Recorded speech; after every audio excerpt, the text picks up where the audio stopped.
Are you tired of self-doubt holding you back?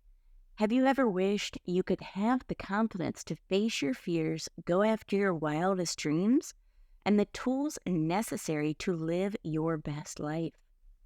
Hey there, amazing listeners. I'm your host and author of How to Grasp Confidence and Own Your Power. And I've made it my mission to help you break free from self-doubt and embrace confidence. Subscribe now and join us as we unlock the secrets to unshakable self-assurance. Let's dive in.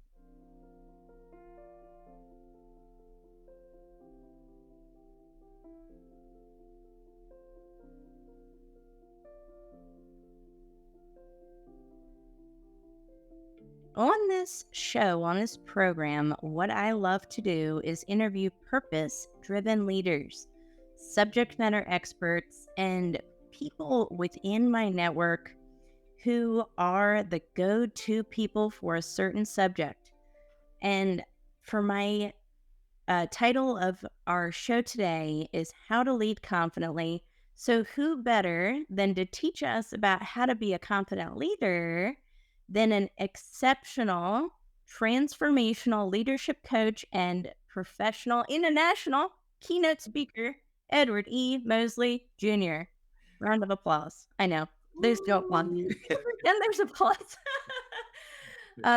But as you guys are watching this show today, let us know in the comments where you're watching from, what city or state, or if you're outside the United States, what country. We love hearing from people from all over the globe. That is the power of social networking these days. I love it. Edward, you know, thank you so much, first off, for coming on the show. I'm so excited for the work that you're doing, both within your local community, but on the international stage as well. It's so inspiring, so impactful, so enlightening. So, thank you for coming on the show and being a guest today. Thank you for inviting me. I have been super excited to be here since we talked about it, many months ago, and I just can't wait to just jump in and go for it. Awesome. Well, tell us a little bit about yourself, Edward. For those of you who, and by the way, for anybody that's not connected to Edward, do yourself a favor and connect with him today. Follow him, support his work. He puts out amazing thought-based leadership content. But tell us a little bit about your journey in leadership, Edward. And I know you have quite a story, so tell us a snippet of what you can. Yeah, I will condense it down as much as possible. So I will have to say it all started from my 22 years in the Marine Corps, and during that time there was some combat time. Yeah. Um, there was also some tragic family time, and leading into leadership positions during that time. And so my leadership experience, background came from really going through it, understanding the importance of really grasping what I had went through and what I learned. And so, education background is in HR, organizational development, business management, you name it. But I think the real point I want to make here is that my leadership experience is is a journey that I've went through, and from where I was to where I am now is a true testament of how to go from one state to the other state. I love that. You have a different perspective on leadership than most of us, right? So that I feel like with your experience in the Marine Corps, 22 years Yeah. of dedicated service in the Marine Corps, you've seen combat. You know leadership on a different level. Edward, in the Marine Corps, a leader has to be confident, right? Think Yes. about that, right? I mean, more confident than I would say any position in any other type of organization. That's a different level of confidence that's required for somebody who's a leader in combat even. Yeah. Wow. Can you talk a little bit about that and enlighten us? Yeah. So one of the things I will say is when you're in the military, especially when you're in a ground force. So I was in the Marine Corps, and I like to always say that we are America's 911. So whenever something kicks off, we have to go. Yeah. But what we do prior to a conflict, and wherever it may be, is we train for that conflict. So this goes directly into inspiring, investing, developing the organization. So as a division, or as a CEO, or as a department, what we did was, for instance, let's say if there's a desert conflict that comes up, then we would go to desert locations here in the United States or abroad, and we would practice. We wanted to make sure that our weapons performed during the extreme heat, that our weapons performed with the sand, with the wind. We wanted to make sure that our equipment worked. At the same time, we wanted to make sure that we had the right amount of training and communication that would allow us to continue to perform at night, at day, at a rapid pace, at a chaotic pace. So we trained and we developed. What's key to that, Tara, is that we did this. There's this concept of a tactic that's called leapfrog. And so what happens is, let's say if you have 4 divisions and you had a general or CEO. At any given time, that general or that CEO may not be in the front, because he had already trained, inspired, and invested and developed his department leaders to take the lead. So at one point, he may be in the front. The next point, the junior leader may be in the front, and vice versa. So what happens is, everybody's empowered and inspired to make decisions based on the training and development that we already have had. Mm-hmm. So you never knew the enemy, the opponent never knew exactly where the command and control was, because that's how we train. The one thing I want to add before we move on here is, I read one of Colin Powell's books, and through his career, he never liked square tables. He always liked round tables. And I thought about that. The reason for that is he wanted everybody to feel as though they have an opinion, that they have a voice. He didn't need to be the loudest person in the room. He wore the stars. So you knew he was the leader, but you didn't have to see him in the front or at the head of the table all the time. So that's kind of in a nutshell of the training and development, and how it all ties into today's leadership style that I use, just in my daily operations. Well, you hit on so many gold nuggets there. I barely know where to start, but I do want to hit on the training aspect that the military gives, especially, for leaders, right? Mhm. We've seen it. We've all been there in a corporate work environment. It's generally the person who makes the most sales type of thing. They're the ones that get promoted. And this is just an example, but it's a broad example. They're the ones that get promoted, but are they the best suited for leadership? Are they the most equipped? Do they even want to do it? Yeah. But you know what? You hit on a word, training. Yeah. I've never seen it. As long as I've worked in corporate. Actual management training that goes into it when somebody gets hired, when somebody gets promoted.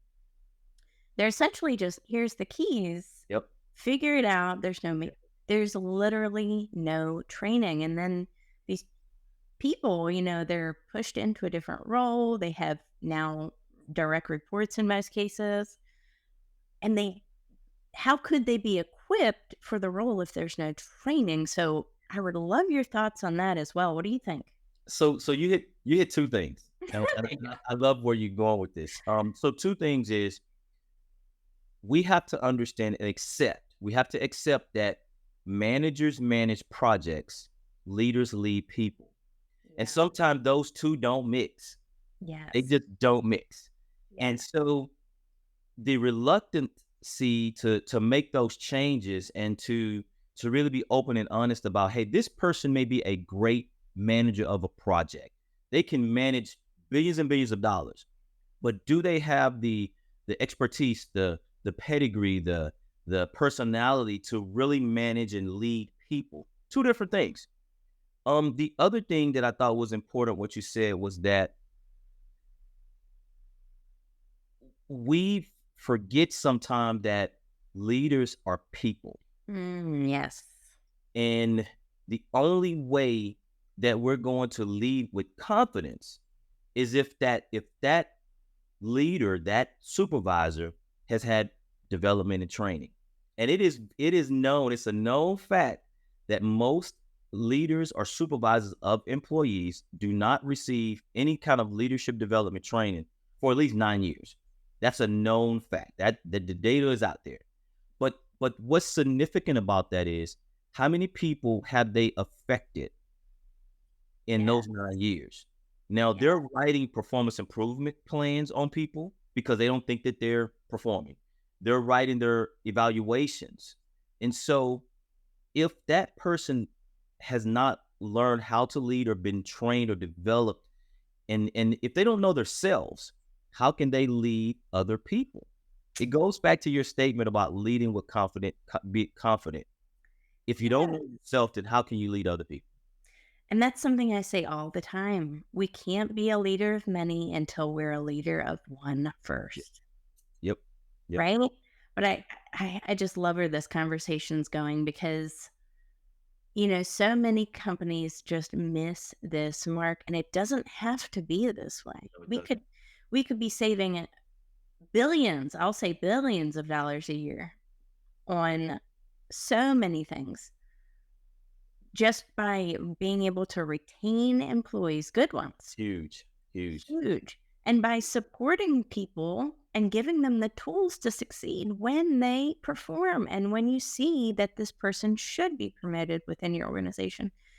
Whatever you do, don't set up good people to fail, right? You will know what I've heard Yeah. very consistently, and What's it's that? sad what I'm about to say. Mm, I have heard senior level supervisors that will say that until the employee is in a supervisory position, they do not need supervisory training. See, for them, it's a money. It's all about money. Why would I send, this employee that may not be in a supervisory position for at least 4 or 5 years? Why would I send them to any kind of training development to be a supervisor or a leader when they're not in a leadership position? But by the time they get into that position, then it's too late because it goes back to your initial point. We put them in position and expect them to be great, and it doesn't work that way. It no. doesn't. It's like a reactive kind of firefighting, Yep. mentality, I guess you could Yeah. call it. Let's put out the fires when they come as opposed to let's just not have fires to begin with. Yeah. Yeah. So, the proactive approach is like you said, training and development, right? Putting the right people in there, but also investing in your people. It costs so much less to invest in your people than it does to constantly have this hamster wheel going on and on of hiring and firing, right? It's ludicrous almost, right? Yeah. That's you. So that's one of the. You said two of the four top trends in corporate or even in federal or local. You know, high employee turnover, Yeah. low decreased employee engagement, low retention rate, low employee satisfaction. Hmm. And there's a consistent dialogue out there that says that if I train, if I give my employees too much training, then they're going to leave anyway. They're going to leave. But that's the leader. Those are leaders in key positions that will not train their employees because they are afraid that they're going to leave when they get more educated. Vice looking at it as them being a more trained and developed employee that will help the overall, to optimize the organization. They're looking at it totally wrong. Well, and it's a lack of confidence, right? Because Yeah. if you're a confident leader, you're not afraid that somebody else is going to take your job, Yep. right? In You fact, want them to. you want them You to. want them to. I've always said that. Please take my job. Somebody please take my job. I don't want it. I'm not attached to it. It's not my identity. Yeah. I'm trying to increase. I'm trying to move up. If you want my job, show me. Show me you can do it. That's always been my attitude for leadership. Show me you can do this, Hmm. right? And let me give you the tools to help you do it. Guys, there's enough opportunity for all here. There's enough room for success. Edward, in my time at corporate, I can't tell you how many times I've applied to a job internally and gotten turned down because my direct manager wouldn't allow me. Mm. Yeah. No matter how smart or talented or capable I was for that role, my direct manager or somebody like that kept me down and didn't allow me to make that happen. I can't even believe it. And now I'm not with that company or organization, right? I But can believe it. this is not an isolated incident. I mean, you've heard my story before, haven't you? Yeah. So two things. So one of the things that I talk to people about or I live by three core principles, three core concepts. And this goes directly to me being a leader in confidence. I lead, I teach, I empower authentically, transparently, and vulnerable. Yeah. That way, if I know those three things about myself, then I'm able to have empathy, sympathy, and compassion for my employees. So I'm empowering them because I know how they feel. I know how I used to feel, and I don't want that feeling. I don't want that feeling to be that. I don't want that. I don't want them to feel that way. Yeah.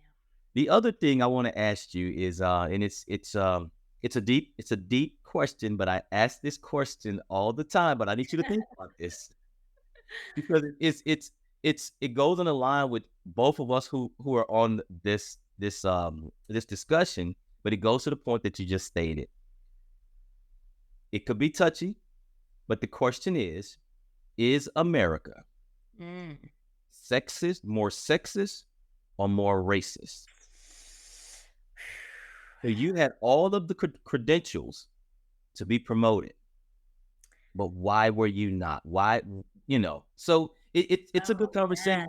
But yes. but think about that. Are we more sexist in corporate America in just today's society?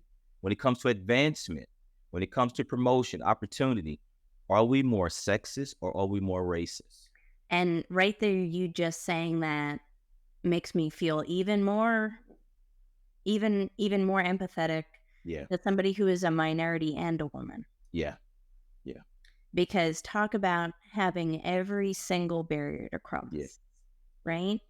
And I talk about imposter syndrome in my book, Mm-hmm. and it affects people, and sometimes even higher ranking executives get it. In fact, they're probably some of the most vulnerable, but women and minorities are definitely more vulnerable to and susceptible to imposter syndrome. But then again, if you're a woman and a minority, Yep. it's a double whammy, isn't it? So it messes it internally messes with your confident level. It Yes. goes back to your imposter syndrome. Yes. Now it's like, well, maybe they're right. Maybe I don't have it. So it does affect your level of confidence. It really does. Yes. Gosh, it's so hard to overcome, right? And a lot of times I feel like that's when people feel like they have to wear a mask to work. Yes. Edward, does that make Yeah, sense? Like, it does. in order for me to be liked at work and respected, in order for me to go up that corporate ladder that I'm so desperately trying to claw my way up, Yeah. I need to put on a mask Mhm. and pretend to be somebody else. And my God, is that one an unfulfilling existence because we spend so much of our lives at work, Mhm. but we're not being authentic. So nobody knows who we actually are, do they? And, going back to one of your core principles of authenticity and leadership being a core component, how can you be if you're wearing a mask? You know? It's What do you think about stressful. that? It's stressful. So what happens is, you can't be you're constantly trying to make sure that what you do is satisfactory. Mm, yeah. What you how you act, how you dress, the meetings you go to, what you say. Um, so you can't be authentic. You can't really say how you feel about the direction that a conversation or a group think tank is going to, because you want to be accepted, you know, or you can't be vulnerable because if you're vulnerable, then you're showing weakness. Yeah. So you want to be strong. So these are things that we all go through. And to your point, if we are a minority or if we are a woman, and now it's even flipping to the point to where, why did we, who's really in charge, who's really authentic, who's really vulnerable. So we have an office or an environment full of we have a culture that everybody is living two different lives. Because as soon as they get off of work, they're a different person, you know? That is so scary, and you know what? I relate to that so much, and it's a big source of depression, It you is. know? It is. So, for me in my story, I had been diagnosed with major depressive disorder and anxiety at one point, but literally I felt like I just couldn't be my authentic self. Isn't Yeah. that so sad? So, there's so many people that feel that way, and for me, the solution to fight the imposter syndrome, that depression, was to build my confidence. That was like the root cause. But I love I love this, and I think people are really appreciating this message today, Edward. So how do we handle, okay, so if we are a woman or a minority or both, Yeah. how do we handle this? How do we navigate this labyrinth of, do I be authentic? Do I be vulnerable? What do I do about imposter syndrome? I'm just trying to live my best life. I'm just trying to make the most amount of money for myself and my family, but I don't know what to do. Yeah. Edward, do you have any advice for folks out there? The first thing that I do, if I'm talking to somebody or I'm coaching them, or after an assessment or whatever, the first thing that I do is it's all about self-discovery. Yes. It is 100% about self-discovery. You have to know what you want, what your end goal is going to be, who you really are. That's the first thing. And I don't care if you are you're an employee, you're a manager, supervisor, just regular life. You have to know yourself. You have to find yourself. What is your ideal self? Who do you really want to be? Once you have that established, then you can start mapping out, um, I like to call them your roadmaps. So let's say if you want to be that senior level leader, and it may not be in your current position, then you have to start mapping out your out. Don't just all of a sudden jump up and say, "Hey, I'm out. I quit." Because guess what? You don't have any money. You know. So That's so what happened to me, by the way. right, you know, I don't recommend it. right. So you have to map it out, and sometimes, your closest friends, your closest relatives are your dream killers. So Isn't you that have to so true? keep things to yourself, in private, in your thought, and you map it out. What do you want to do in 2 years? What do you want to be in 4 years, and 5 years, and 6 years? And that map and that goal and that plan is yours. It's yours. So if you're in a situation to where you don't have the voice, you can't openly express yourself, then find an organization that you feel as though, a place that you feel as though that believes in you, or your values align.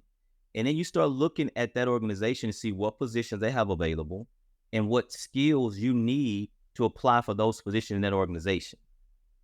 And if it takes 2 years or 3 years, but guess what? When you're in the current position, you get the training and development that you need to move to that next position. Or if it's complete entrepreneurship, what do you need right now in order for you to be successful tomorrow? I love that. Yeah. It's that saying, get ready so you don't, or be ready so you don't You have to have to, get ready. yep. Yep. I like that too. Yep. It's like, be prepared. And, the thing about it is the only consistent thing in life is change, Edward, and Yeah. our feelings are going to change. The weather's going to change. Our jobs are going to change. Yeah. So, if you're experiencing a toxic work environment or something similar, or just don't feel like you can move up, um, you know, then, start mapping it out, right? So you don't have to get ready. I think that's important. I was in an organization, and I was part of I call it a dream team.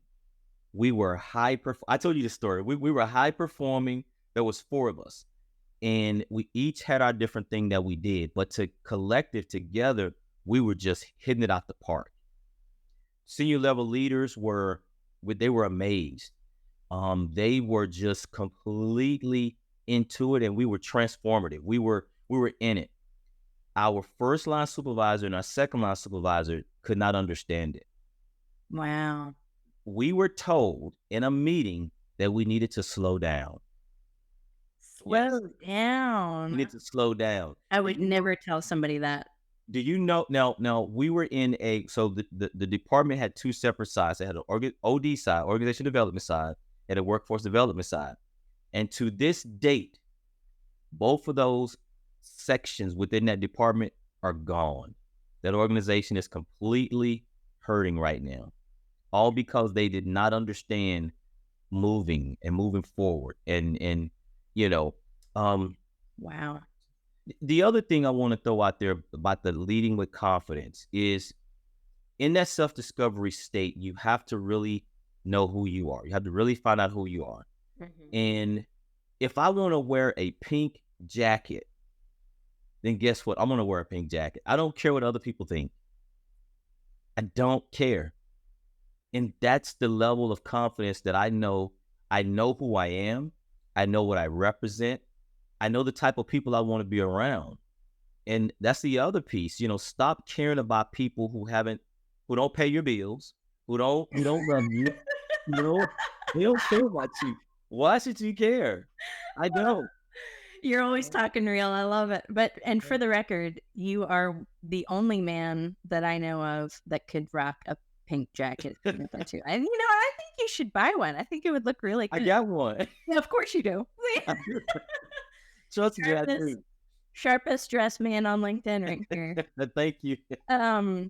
But I love that, right? It's so important. Oh my gosh, what a powerful conversation, Yeah. It was about how to lead confidently, but also what it looks like to not lead confidently, Yeah. right? What the hell looks like. And guess what? To not lead confidently looks like stifling of growth. It looks like keeping people down. It looks like suppressing others. It looks like not working as a team. It looks like not making enough money, as much money as you could, right? Yeah. So a confident team is a team that works together. They're collaborators. They're not competitors, are they, Edward? No. How it should work is everybody should feed off each other. Yeah.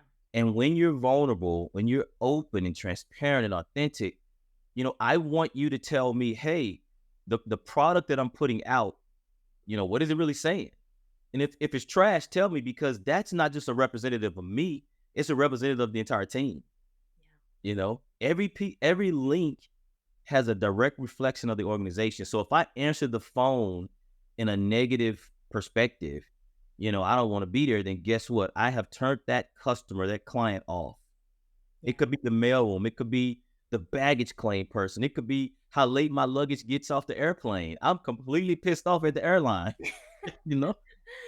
So it's a part of your brand. That's how I look at it.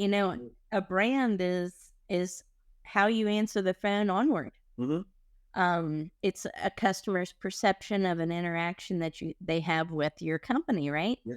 So it's so important. So if you want to ensure your brand image, good way to ensure it is through developing confident leaders that help inspire and transform, not stifle opportunity. So impactful, so powerful. Wow.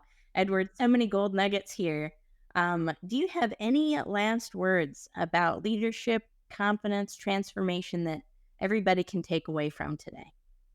Yes. So as a transformation leadership coach, my last takeaway will be, first of all, understand and consider coaching. Yes, Um, so really, important. really understand what that is about. Inquire about it, discover it. That's just a pitch there. But the Yeah. nugget I want to throw out there is surround yourself with people that are in a better position than you, that are in the positions that you want to get to, that have the knowledge that you want.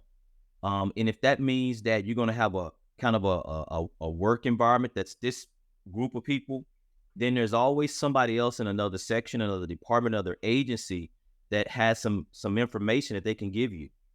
And when you find some negativity that's in your life or at work, you cut it. I You love cut that. And especially, that could be friends or family Yep. members too. Anyway, You hit that on that earlier that, family members are the biggest dream killers.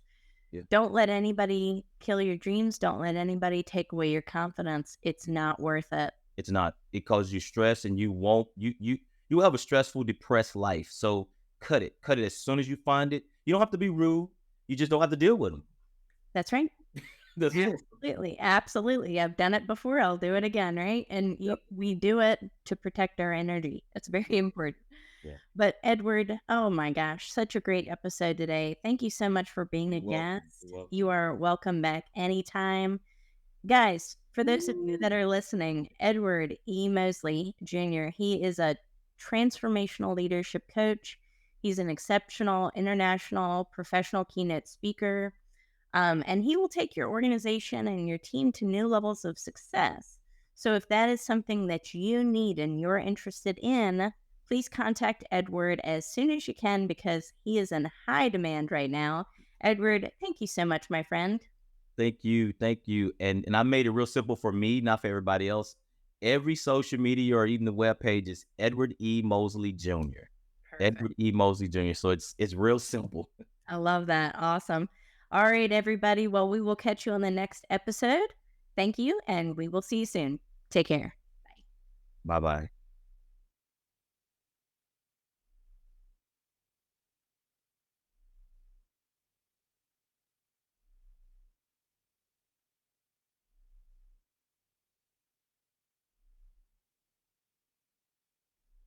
And that's a wrap for this episode of Grasp Confidence. Thank you for joining me today and investing in yourself.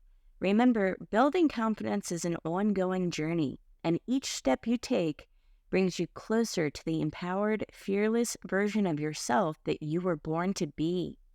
Don't forget to visit my website, follow me on social media, and purchase my book, which is available on Amazon. Thank you for listening. We will see you on the next episode. Stay confident.